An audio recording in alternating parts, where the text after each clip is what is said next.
Talking about putting a manifestly irresponsible man on national television. We learned today that Oscar-winning actor Robert Duvall has died at the age of 95. His iconic roles in The Godfather, Apocalypse Now, and so many other movies. And tonight, the role he once said was his favorite. And Al Pacino and Robert De Niro now remembering him tonight. A man who played the most powerful consigliere in movie history spent his final breath not in some Hollywood mansion surrounded by cameras and chaos, but on a quiet farm in Virginia, with horses grazing outside his window. Robert Duvall built a fortune worth up to $70 million over 7 decades. But when his family sat down after his passing, it was not the money that broke them. It was what he left behind instead. The last sunset over Virginia.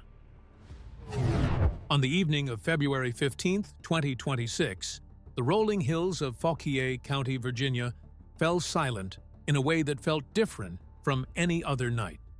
Inside a 270-year-old Georgian stone farmhouse on 360 acres of land, Luciana Pedraza Duvall held her husband's hand as he took his last breath.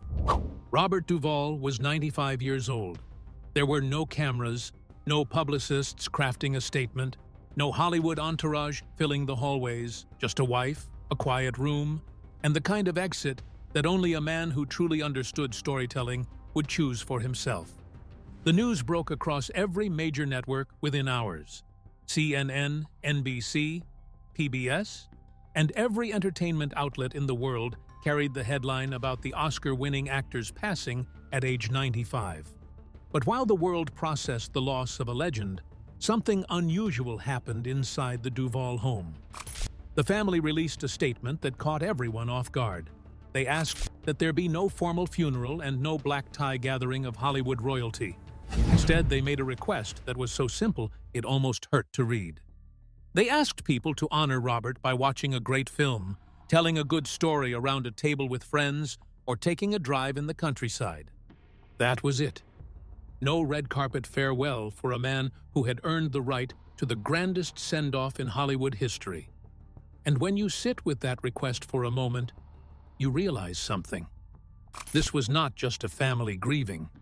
This was a family carrying out the final wish of a man who spent his entire life running away from everything Hollywood tried to make him into. But here is the part that most people missed in all the tributes and obituaries. Robert Duvall had no biological children. He had no heirs in the traditional sense. He had a fortune estimated between $50 and $70 million, a sprawling estate, real estate holdings across 2 countries, and decades worth of royalties still flowing in from some of the greatest films ever made. All of that wealth, all of that legacy, was about to land in the hands of a woman he met by pure accident in a bakery in Buenos Aires nearly 30 years earlier. And the story of how that meeting happened is the kind of thing you could not write in a screenplay, because no one would believe it. The Navy brat who almost disappeared.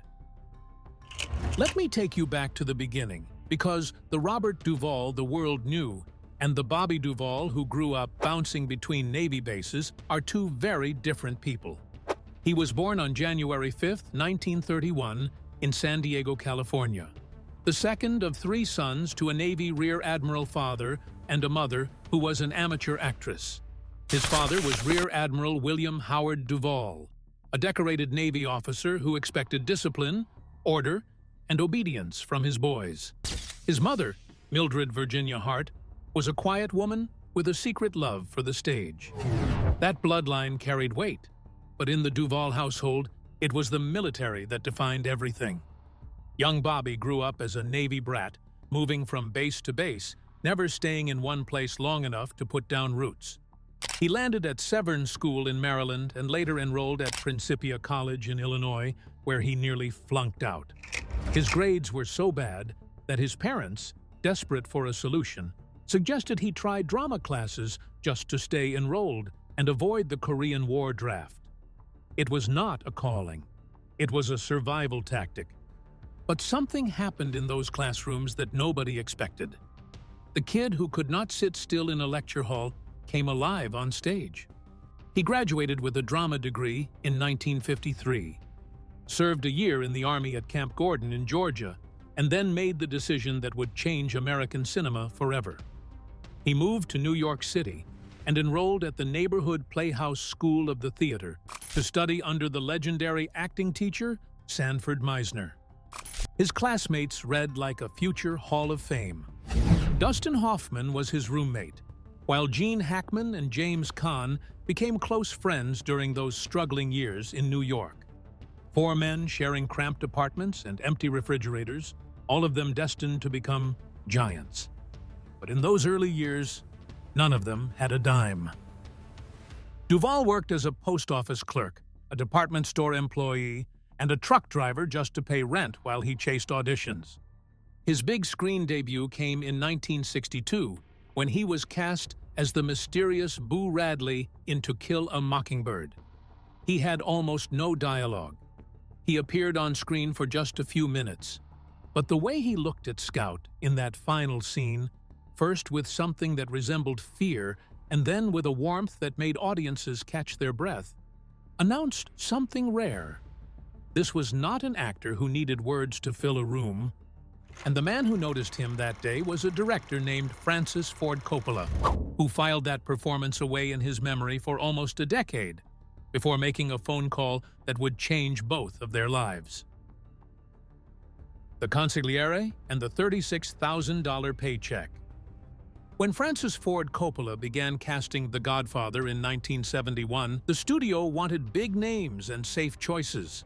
Coppola wanted Robert Duvall. He had worked with him before on a small 1969 film called The Rain People, and knew that Duvall possessed something rare as a performer.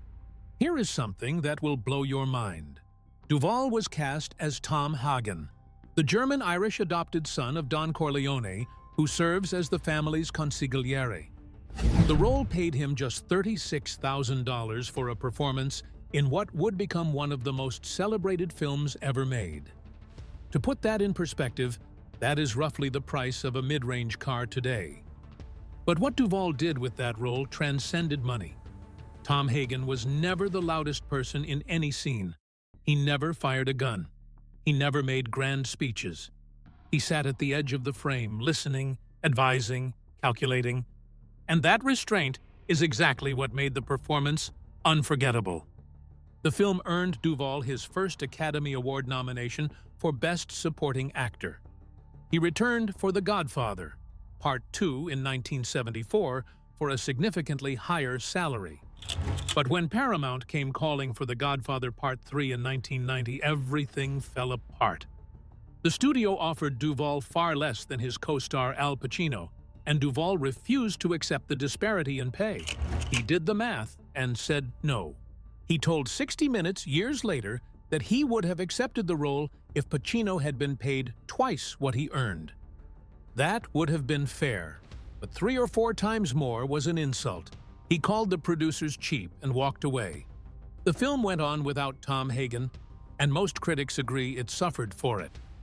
That decision cost him millions, but it revealed something about Duvall that most people in Hollywood found baffling.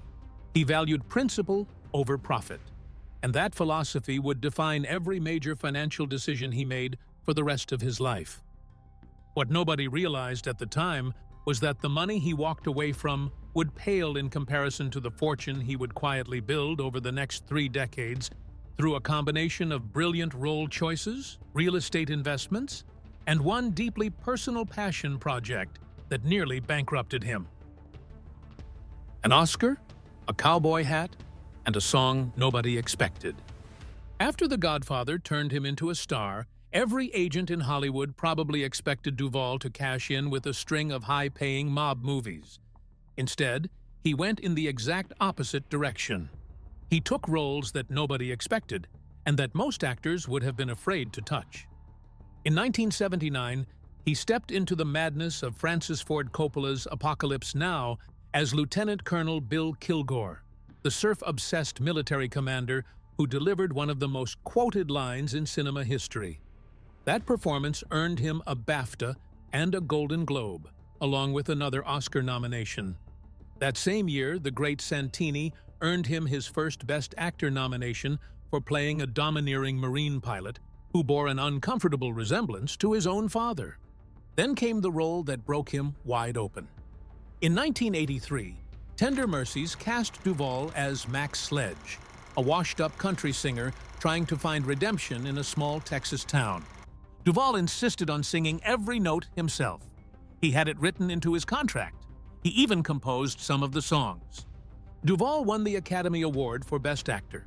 He accepted the trophy wearing a cowboy tuxedo and told the audience he was especially honored that Johnny Cash, Willie Nelson, and Waylon Jennings approved of his work.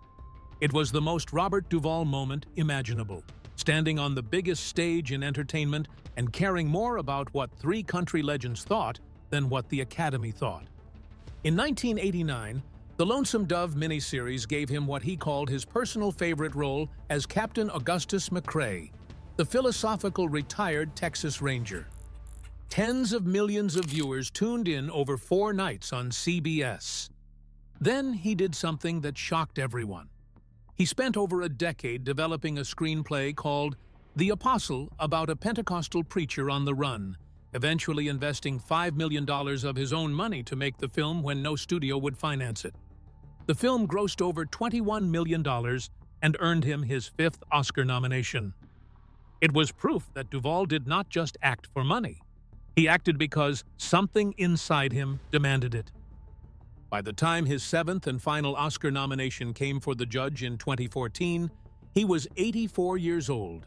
7 nominations, 1 win, over 130 films, and a fortune that had been growing quietly in the background while the rest of Hollywood chased headlines. But the real wealth was not sitting in a bank account.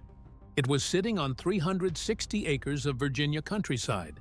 And the story of how he found that land reveals something about Duvall that most people never understood. The farm, the tango hall, and the hidden empire. While most Hollywood stars poured their money into Malibu mansions and Beverly Hills compounds, Robert Duvall went in the opposite direction. He purchased Burnley Farm in the Plains, Virginia, a sprawling estate in the heart of Virginia hunt country. The property had once belonged to Washington Redskins owner Jack Kent Cooke and featured a historic Georgian stone farmhouse surrounded by horse paddocks, rolling pastures, and unobstructed views of the Blue Ridge Mountains. Duvall did not buy the farm as an investment. He bought it as an escape. He and Luciana converted one of the barns into a tango dance hall. The property spanned roughly 300 acres of rural Virginia countryside, where he kept horses and lived far from Hollywood.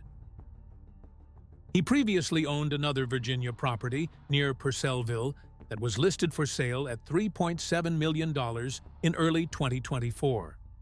That 1820s Quaker-built Fieldstone Manor inspired the name of his production company, Butcher's Run Films. Beyond Virginia, Duvall and Luciana co-owned a boutique hotel in Argentina. His production company generated additional income by producing films, and his acting royalties compounded year after year.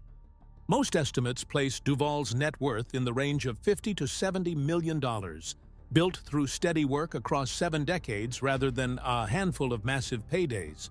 All of it added up to a substantial fortune, but the man who built it had no children to leave it to. And the reason why is a story that Duvall told with a kind of honesty that most men would never dare to. Robert Duvall's heirs. Robert Duvall married 4 times.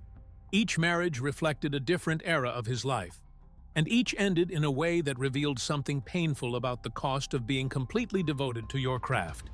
His first wife was Barbara Benjamin, whom he married in 1964 and who brought 2 daughters from a previous marriage that Duvall helped raise. The marriage lasted over a decade before they separated. When asked what happened, Duvall offered just 3 words: things burn out. His second wife was Gail Youngs, an actress who co-starred with him in Tender Mercies. They married in 1982 and divorced in 1986.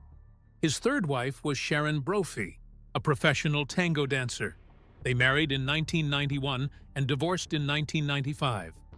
The marriage introduced Duvall to Argentine tango, which became the defining passion of his personal life outside of acting.